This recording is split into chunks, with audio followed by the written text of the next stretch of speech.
नमस्कार दोस्तों, स्वागत है आपका मेरे YouTube चैनल में। तो आइए स्टार्ट करते हैं आज की वीडियो।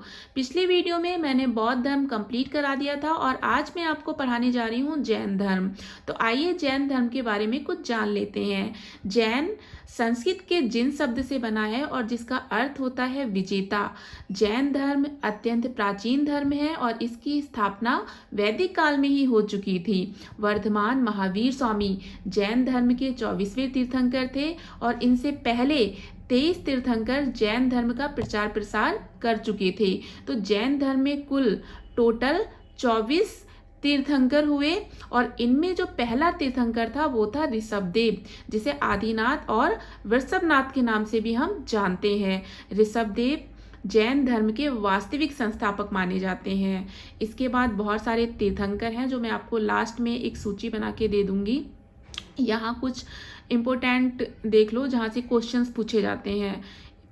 इसके बाद जो 22वें तीर्थंकर हैं वो हैं अरिष्टनेमी। 23वें तीर्थंकर हैं पार्श्वनाथ। पार्श्वनाथ का जन्म काशी में हुआ।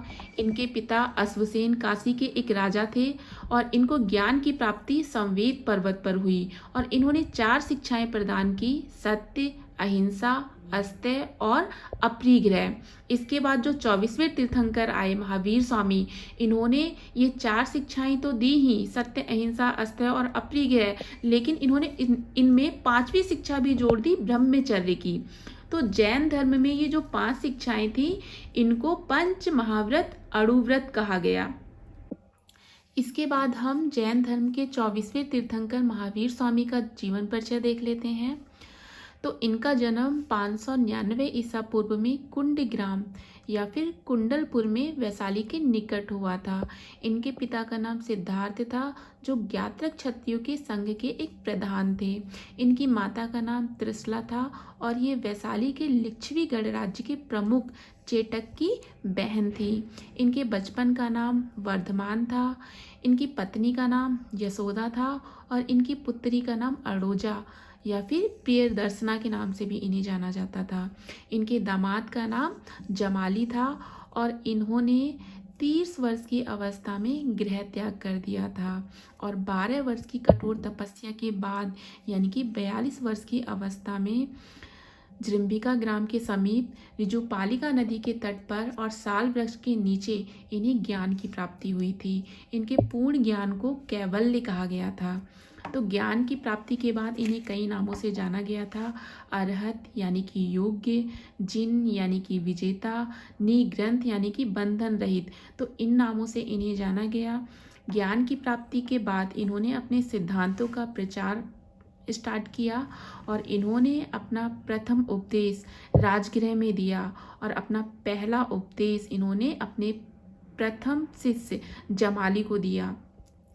आगे चलकर जमाली से महावीर स्वामी का मतभेद हो गया और मतभेद का कारण क्या था?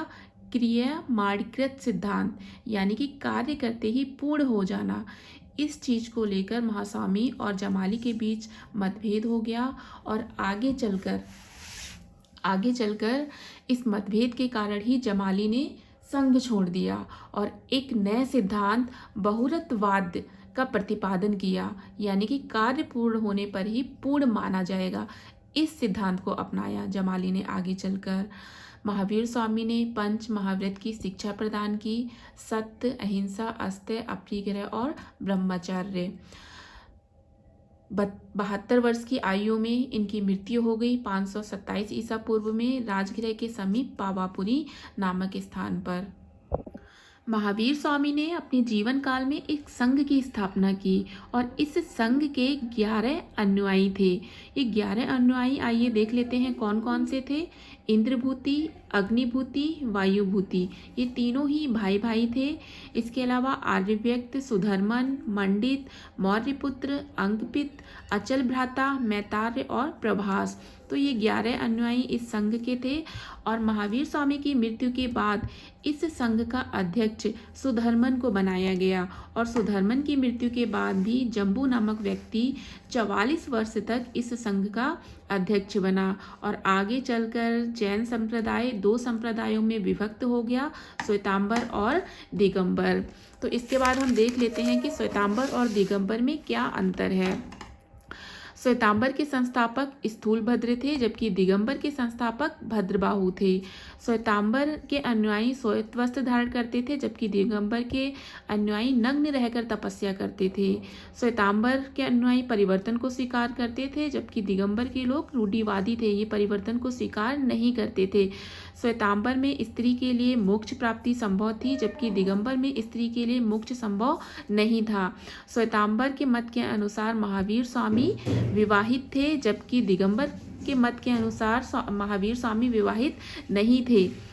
श्वेतांबर संप्रदाय में महावीर स्वामी को भगवान समझकर मूर्ति पूजा की जाती थी, जबकि दिगंबर में महावीर स्वामी को महापुरुष माना जाता था और ये मूर्ति पूजा के खिलाफ थे। श्वेतांबर मत के अनुसार 19वीं जो तीर्थंकर थे मल्लीनाथ, वो एक स्त्री थे, जबकि दिगंबर के अनुसार 19वीं जो तीर्थंकर थे मल्लीनाथ, वो एक पुरुष थे। इसके अलावा महावीर स्वामी की मृत्यु के बाद जो 2 जैन सभाएं हुई थी, तो इस तरीके से चार्ट बना हुआ है, वर्ष, स्थान, राजा, अध्यक्ष और कुछ मुख्य बिंदु। तो पहली जो जैन सभा हुई वो 310 ईसा पूर्व में पाटलिपुत्र में हुई और उस समय पाटलिपुत्र का राजा चंद्रगुप्त मौर्य था और इस जैन सभा का जो अध्यक्ष बनाया गया वो स्थूलभद्र को बनाया गया। और मुख्य बिंदु क्या है यहाँ पर, जैन धर्म के 12 अंगों का संकलन किया गया था प्रथम जैन सभा के समय। दूसरी जैन सभा 512 ईसा पूर्व में हुई थी वल्लभी, गुजरात में, और इस सभा के अध्यक्ष देवधृगढ़ या क्षमा श्रवण को बनाया गया था। और इस जैन सभा में जैन धर्म के 12 अंग, 12 उपांग, 10 प्रकीर्ण, 6 छेद सूत्र, 4 मूल सूत्र, अनुयोग, इन सूत्रों का संकलन किया गया था। तो आज की वीडियो मैं यहीं समाप्त करती हूँ, इसके बाद मैं सेकंड पार्ट में बताऊँगी। Thank you for watching.